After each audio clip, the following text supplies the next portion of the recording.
Hello guys, welcome back to my YouTube channel. So ಇವಾಗ ನಾನು open ಮಾಡಿಟ್ಟಿರೋದು crude oil. ಇದು ನೋಡ್ರಿ, ಕ್ರೂಡ್ ಆಯಿಲ್ ಒಳಗೂ ಟ್ರೇಡ್ ಮಾಡ್ತೀನಿ. ಇದು ಕ್ರೂಡ್ ಆಯಿಲ್ದ ಜುಲೈ ಫ್ಯೂಚರ್. ಆ್ಯಂಡ್ ಈ ಸೈಡ್ ಇರೋದು ಪುಟ್ ಸೈಡ 6,350 ಪುಟ್. ಆ್ಯಂಡ್ ಈ ಸೈಡ್ ಇರೋದು 6,350 ಕಾಲ್ ಸೈಡ. ಸೊ ನಾನು ಇದ್ರೊಳಗೂ ಟ್ರೇಡ್ ಮಾಡ್ತೀನಿ. ಆ್ಯಂಡ್ ಇದ್ರೊಳಗೆ ಟ್ರೇಡ್ ಮಾಡ್ಬೇಕಾದ್ರೆ ನಿಮ್ಗೆ ಇನ್ನೊಂದು ಏನಂತಂದ್ರೆ ಪೇಷನ್ಸ್ ಲೆವೆಲ್ ಭಾಳ ಬೇಕು ಇದ್ರೊಳಗೆ.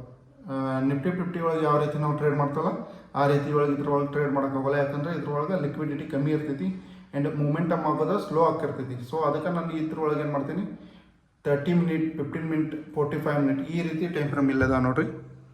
ನಾ ಇದ್ರೊಳಗೆ ಯೂಸ್ ಮಾಡೋದು 45 ಮಿನಿಟ್ ಟೈಮ್ ಫ್ರೇಮ, ಇಲ್ಲಾಂದ್ರೆ 30 ಮಿನಿಟ್, ಲಾಸ್ಟ್ ಅಂದ್ರೆ 15 ಮಿನಿಟ್ ಟೈಮ್ ಫ್ರೇಮ್ನ ಯೂಸ್ ಮಾಡ್ತೀನಿ ಇದನ್ನ ಟ್ರೇಡ್ ಮಾಡ್ಬೇಕಾದ್ರೆ. ಆ್ಯಂಡ್ ಇದನ್ನ ಟ್ರೇಡ್ ಮಾಡೋದು ಯಾವಾಗ ಅಂತಂದ್ರೆ ಈವ್ನಿಂಗ್ ಮಾಡ್ಬೇಕು. ಆಲ್ಮೋಸ್ಟ್ 6 ಗಂಟೆ ಮುಂದೆ ಟ್ರೇಡ್ ಮಾಡತ್ರ ಅಂದ್ರೆ ಇದ್ರೊಳಗೆ ಲಿಕ್ವಿಡಿಟಿನೂ ಬರ್ತೈತಿ, ಮೂಮೆಂಟಮ್ ಇರ್ತೈತಿ.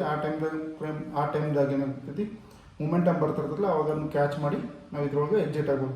ಆ್ಯಂಡ್ ಇದ್ರೊಳಗೆ ಇನ್ನೊಂದು ಏನು ಬೆನಿಫಿಟ್ ಐತೆ ಅಂತಂದ್ರೆ ಕ್ರೂಡ್ ಆಯಿಲ್ದಾಗ ಇದ್ರೊಳಗೆ ಸ್ಟಾಪ್ ಲಾಸ್ ಭಾಳ ಸಣ್ಣ ಬರ್ತಾವೆ. ನಮಗೆ ಸ್ಟಾಪ್ ಲಾಸ್ ಏನಕ್ಕವು ಭಾಳ ಸಣ್ಣ ಬರ್ತಾವೆ. 5 ರೂಪಾಯಿ, 10 ರೂಪಾಯಿ ಮ್ಯಾಕ್ಸಿಮಮ್ ಅಂದ್ರೆ 10 ರೂಪಾಯಿವರೆಗೂ ಸ್ಟಾಪ್ ಲಾಸ್ ಬರ್ತಾವೆ. ಅದಂದ್ರೆ 10 ರೂಪಾಯಿ ಸ್ಟಾಪ್ ಲಾಸ್ ಇಟ್ಟ ನಾವು ಒಂದು ಲಾಟ್ ಟ್ರೇಡ್ ಮಾಡಿದ್ವಿ ಅಂತಂದ್ರೆ ನಮ್ಗೆ ಭಾಳ ಮ್ಯಾಕ್ಸಿಮಮ್ ಅಂದ್ರೆ 1,000 ರೂಪೀಸ್ ಲಾಸ್ ಆಗ್ಬೋದು. ಬಟ್ ಇದ್ರೊಳಗೆ ಮೂಮೆಂಟಮ್ ಸಿಕ್ತು ನಿಮ್ಗೆ, ಅದ ನೀವು ಡೈರೆಕ್ಷನ್ ಸೈಡ್ ಮೂಮೆಂಟಮ್ ಸಿಕ್ತಂದ್ರೆ 20, 30, 40 ಈ ರೀತಿ ಮೂಮೆಂಟಮ್ ಕೊಡ್ತೈತಿ. ಸೊ ಸಣ್ಣ ಸ್ಟಾಪ್ ಲಾಸ್ ತೊಗೊಂಡು ಟ್ರೇಡ್ ಮಾಡೋರ ಬಿಗಿನರ್ ಯಾರು ಅದಾರಲ್ಲ, ನಿಫ್ಟಿ 50 ಒಳಗಿನ್ನ ಟ್ರೇಡ್ ಮಾಡ್ಬೇಕನ್ನತ್ತಿರಲ್ಲ, ಅವ್ರ ಇದ್ರೊಳಗೆ ಟ್ರೇಡ್ ಮಾಡಿ ನೋಡ್ರಿ. ಯಾಕಂದ್ರೆ ಇದ್ರೊಳಗೆ ಸ್ಟಾಪ್ ಲಾಸು ಕಮ್ಮಿ ಬರ್ತಾವೆ ಆ್ಯಂಡ್ ಇದ್ರೊಳಗೆ ಪೇಷನ್ಸ್ ಲೆವೆಲು ಹೆಚ್ಚಿರ್ತೈತಿ. ಅಂದರೆ ನೀವು ಟೈಮ್ ಎಷ್ಟು ಮಾರ್ಕೆಟಿಗೆ ಕೊಡ್ತೀರ ಅನ್ನೋದು ಗೊತ್ತಾಗೈತಿ. ಇದ್ರಾಗ ನಿಫ್ಟಿ 50 ಒಳಗೆ ಏನಾಕೈತಿ, 20 ಪಾಯಿಂಟ್, 30 ಪಾಯಿಂಟ್ ಮ್ಯಾಕ್ಸಿಮಮ್ 50 ಪಾಯಿಂಟನ್ನು ಮಾರ್ಕೆಟ್ ಏನು ಮಾಡ್ತೀವಿ, ಒಂದು ಕ್ಯಾಂಡಲ್ದಾಗ ನಿಮ್ದು ಸ್ಟಾಪ್ ಲಾಸ್ ಸೆಟ್ ಮಾಡಿ ಮಾರ್ಕೆಟ್ ಮೂಮೆಂಟಮ್ ಮಾಡ್ತೈತಿ. ಬಟ್ ಇದ್ರೊಳಗೆ ಹಂಗಲ್ಲ, ಇದ್ರೊಳಗೆ ಮಾರ್ಕೆಟ್ ಮೂಮೆಂಟಮ್ ಆಗ್ತೈತಿ, ಬಟ್ ಆ ರೀತಿ ಸ್ಟಾಪ್ ಲಾಸ್ ಇಟ್ಟ ಆ್ಯಂಡ್ ಈ ಮ್ಯಾನಿಪುಲೇಷನ್ ಕಮ್ಮಿ ಇದ್ರೊಳಗೆ. ಸೊ ಟ್ರೇಡ್ ಮಾಡೋರು ಏನು ಮಾಡ್ತಾರೆ ಅಂತಂದ್ರೆ ಕ್ರೂಡ್ ಆಯಿಲ್ದಾಗೂ ಒಂದು ಸ್ವಲ್ಪ ಟ್ರೇಡ್ ಮಾಡೋಕ್ಕೆ ಟ್ರೈ ಮಾಡಿರಿ. ಇದ್ರೊಳಗೆ ಸ್ಟಾಪ್ ಲಾಸ್ ಭಾಳ ಚಿಕ್ಕದು ಬರ್ತಾವೆ. ಆ್ಯಂಡ್ ನೀವು ಟ್ರೇಡ್ ಮಾಡತ್ರ ನಿಮ್ಗೆ ಪೇಷನ್ಸ್ ಲೆವೆಲೂ ಇನ್ಕ್ರೀಸ್ ಆಕೈತಿ. ಇದ್ರೊಳಗೆ ಈಗ ನಾನು ಟೈಮ್ ಫ್ರೇಮ್ ತೆಗೆದಿಟ್ಟಿರೋದು 45 ಮಿನಿಟ್ ಅದ. ಸೊ ಇಲ್ಲಿ ಒಂದು ಅಪಾರ್ಚುನಿಟಿ ಐತಿ. ಬಟ್ ಇದೇನು ಮಾಡ್ಬೇಕಂತಾರೆ, ಈ ಏನು ದೊಡ್ಡ ಕ್ಯಾಂಡಲ್ ಬಂದಿದಲ್ಲ, ಸೊ ಮೇನ್ ಕ್ಯಾಂಡಲ್ ಇತರ ಲೆವೆಲ್ಸ್ನ ಬ್ರೇಕ್ಔಟ್ ಮಾಡಬೇಕಿದೆ. ಇಲ್ಲಿ ನೋಡಿರಿ, ಈ ಲೆವೆಲ್ಸ್ ಏನಾದರೂ ಬ್ರೇಕ್ಔಟ್ ಮಾಡ್ತಂತಂದ್ರೆ ನಾನು ಇದ್ರೊಳಗೆ ಒಂದು ಟ್ರೇಡ್ನ ಮಾಡ್ಬೇಕನ್ನತ್ತೀನಿ. ಸೊ ನೋಡೋಣ, ಇನ್ನೂ ಈ ಟ್ರೇಡ್ ಏನು ತೊಗೊಂಡಿಲ್ಲ. ಬಟ್ ಈ ಟ್ರೇಡ್ ಆದಮೇಲೆ ಏನೇನಾಗೈತೆ ಅಂತ ನಿಮ್ಗೆ ಅಪ್ಡೇಟ್ ಮಾಡ್ತೀನಿ. ಇಲ್ಲೇನು ಲೆವೆಲ್ಸ್ ನಾವು ಮಾರ್ಕ್ ಮಾಡಿದ್ವಲ್ಲ, ಸೊ ಇಲ್ಲಿ ನೋಡ್ರಿ, ಮಾರ್ಕೆಟಲ್ಲಿ ಇದನ್ನು ಅಂದರೆ ಸಿ ಸೈಡಲ್ಲಿ ಇದನ್ನು ರಿಜೆಕ್ಷನ್ ತೊಗೊಯ್ತು. ಆ್ಯಂಡ್ ಮೇನ್ ಕ್ರೂಡ್ ಆಯಿಲ್ ಫ್ಯೂಚರ್ನು ಅಲ್ಲಿ ಇದನ್ನು ರಿಜೆಕ್ಷನ್ ತೊಗೊಯ್ತಿ.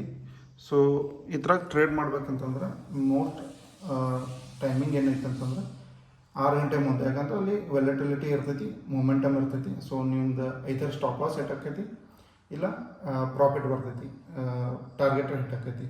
ಸೊ ಈ ಟೈಮ್ದಾಗ ಏನು ಮಾಡ್ಬೇಕಂತಂದ್ರೆ ಜಸ್ಟ್ ಅನಾಲಿಸಿಸ್ ಮಾಡೋದು, ಕ್ರೂಡಲ್ಲಿ ಯಾವ ರೀತಿ ಮೂಮೆಂಟಮ್ ಆಗ್ತೈತಿ. ಸೊ ಹಂಗಾದ್ರೂ ನೀವು ನಿಫ್ಟಿ 50 ಟ್ರೇಡ್ ಮಾಡೋದಿರ್ತಾರೆ, ನಿಫ್ಟಿ 50 ನೋಡ್ಕೊಂತೀರಿ. ಅವಾಗ ಇದನ್ನು ಟೈಮ್ ತೆಗೆದ ಇದನ್ನು ನೋಡ್ಕೊಂಡು ಕುಂತ್ರೆ ಏನಾಗ್ತೈತಿ, ಇದ್ರೊಳಗೆ ಒಂದು ಸ್ವಲ್ಪ ನಿಮ್ಗೆ ನಾಲೆಜ್ ಚಲೋ ಬಂತಂದ್ರೆ ಕ್ರೂಡ್ ಆಯಿಲ್ದಾಗ ನಾವು ಈವ್ನಿಂಗನ್ನು ಟ್ರೇಡ್ ಮಾಡಿ ದುಡ್ಡು ಮಾಡ್ಬೋದು. ಸೊ ಅದನ್ನ ನಾನು ನಿಮಗೆ ಹೇಳ್ಕೊಡಕ್ಕೆ ಬಂದೀನಿ.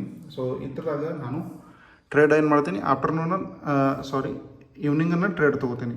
ಈವ್ನಿಂಗ್ ಟ್ರೇಡ್ ಮಾಡೋದ್ರಿಂದ ಮೂಮೆಂಟಮು ಬರ್ತೈತಿ. ಇವಾಗ ನೋಡ್ರಿ, ಜಸ್ಟ್ ಮೂಮೆಂಟಮ್ ಯಾವ ರೀತಿ ಬರೈತಿ. ಬಟ್ ಇದು ಬ್ರೇಕ್ಔಟ್ ಆಗದಾನ ನಾವು ಇಲ್ಲಿ ಟ್ರೇಡ್ ಮಾಡೋಕ್ಕೆ ನಡೆಯೋದಿಲ್ಲ. ಸೊ ಲೆಟ್ ಸಿ ಮತ್ತೇನು ಮುಂದೆ ಏನಾಗ್ತೈತೆ ಅನ್ನೋದು ನಾನು ನಿಮ್ಗೆ ಅಪ್ಡೇಟ್ ಮಾಡ್ತೀನಿ. ಆ್ಯಂಡ್ ನಮ್ಮ ಚಾನಲ್ನ ಯಾರು ಇನ್ನೂವರೆಗೂ ಸಬ್ಸ್ಕ್ರೈಬ್ ಮಾಡಿಲ್ಲ, ಪ್ಲೀಸ್ ಸಬ್ಸ್ಕ್ರೈಬ್ ಮಾಡಿ. ಆ್ಯಂಡ್ ವಿಡಿಯೋ ಇನ್ಫಾರ್ಮೇಷನ್ ಅನಿಸಿದೆಲ್ಲಷ್ಟೇ ಲೈಕ್ ಮಾಡಿರಿ. ಆ್ಯಂಡ್ ನಿಮ್ಗೆ ಏನಾರ ಕ್ವೆರಿ ಇದ್ದು ಅಂದ್ರೆ ಒಂದು ಏನಾದರೂ ಕ್ವಶನ್ ಅದು ಏನಾದರೂ ಇದ್ರೆ ಕಮೆಂಟ್ ಮಾಡಿ ಕೇಳಿ. Thank you.